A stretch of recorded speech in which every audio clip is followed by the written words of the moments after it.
நண்பர்கள் அனைவருக்கும் முதற்கண் என் வணக்கத்தினை தெரிவித்துக் கொள்கின்றேன். இன்றைய பதிவில் கடல் நுரையில் செய்யப்பட்ட அதிசய விநாயகரை பற்றி நாம் அறிந்து கொள்ளவிருக்கின்றோம். களிமண்ணில், மஞ்சளில், சாணத்தில் பிடித்து வைத்த பிள்ளையாரை நாம் அனைவரும் பார்த்திருப்போம். ஆனால் கடல் நுரையில் பிடித்து வைத்த பிள்ளையாரை பார்த்ததுண்டா? தேவர்களால் கடல் நுரையில் பிடித்து வைத்த விநாயகரை பார்க்க வேண்டுமேயானால் நாம் அனைவரும் திருவலஞ்சுழி வலஞ்சுழிநாதர் ஆலயத்திற்கு செல்ல வேண்டும். பூலோகத்தின் புண்ணிய பூமியாக கருதப்படும் பாரத தேசத்தில் விநாயகரின் மிக முக்கிய ஸ்தலங்களாக புராணங்களில் 10 திருத்தலங்கள் கூறப்படுகின்றன. அவற்றில் முதன்மையான திருத்தலமாக ஸ்வேத விக்னேஸ்வரபுரம் என்ற திருவலஞ்சுழி போற்றப்படுகிறது. காவிரி நதி வலஞ்சுழித்து சென்று இத்தல ஈசனை வழிபட்ட காரணத்தால் திருவலஞ்சுழி என்ற காரண பெயர் ஏற்பட்டது.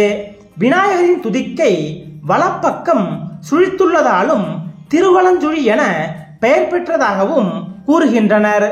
கும்பகோணத்திலிருந்து சுமார் 7 கிலோமீட்டர் தொலைவில் உள்ள திருவலஞ்சுழியில் ஸ்வேத விநாயகர் எனப்படும் கடல் நுரையால் செய்யப்பட்ட வெள்ளை விநாயகர் திருக்காட்சி அளிக்கிறார்.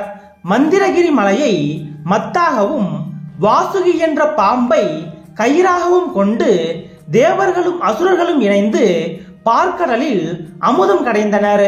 அப்பொழுது வாசுகியானது கடைவதால் ஏற்படும் வலி தாங்காமல் தனது கொடிய விஷத்தை பார்க்கடலில் கக்கியது. இதனால் ஆலகால விஷம் வெளிப்பட்டது. ஆலகால விஷத்தின் கொடுமை தாங்காது தேவர்களும் அசுரர்களும் ஈசனிடம் சென்று முறையிட்டனர். ஈசன் அவர்களிடம் எந்த செயல் செய்யும் முன்பும் விநாயகரை வழிபட வேண்டும். எனவே நீங்கள் விநாயகப் பெருமானை வழிபட்டால் தடையின்றி அமுதம் கிடைக்க அவர் அருள் செய்வார் என்று கூறினார்.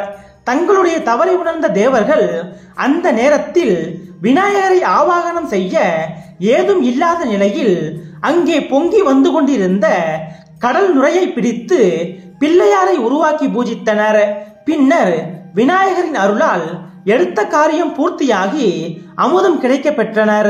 பார்க்கடலில் உள்ள அமுதமயமான கடல் நுரையினால் உருவானதால் ஸ்வேத விநாயகர், அதாவது வெள்ளை விநாயகர் என பெயர் பெற்றார். தேவர்களினால் தோற்றுவிக்கப்பட்டமையினால் இவ்விநாயகர் தேவர்களின் ஆத்மார்த்த பூஜா மூர்த்தியாக இருந்து அருள்பாலித்து வருகிறார்.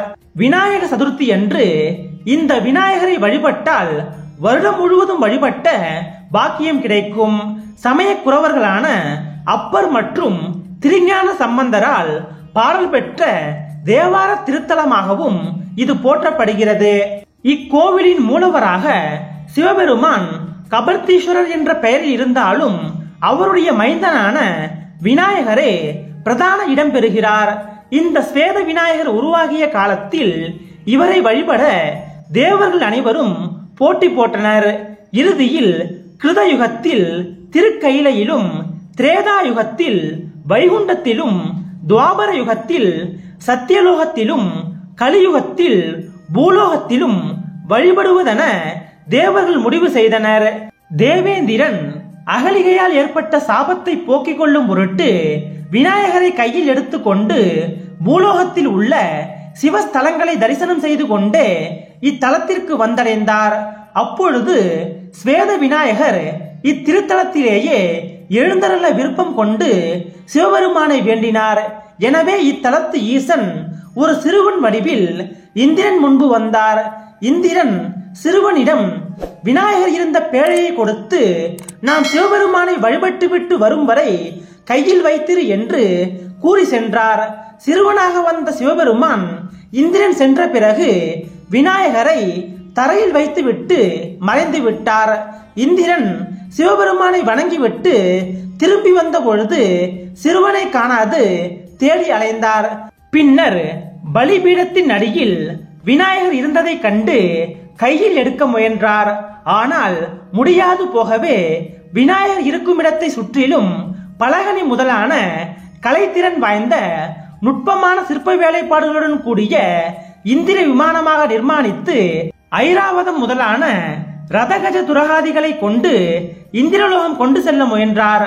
அப்பொழுது விநாயகர் அசரீரியாக தோன்றி, நீ வருடம் ஒரு முறை சதுர்த்தியன்று வந்து எம்மை பூஜித்தால் வருடம் முழுவதும் பூஜித்த பயனை அடைவாய் என்று கூறினார்.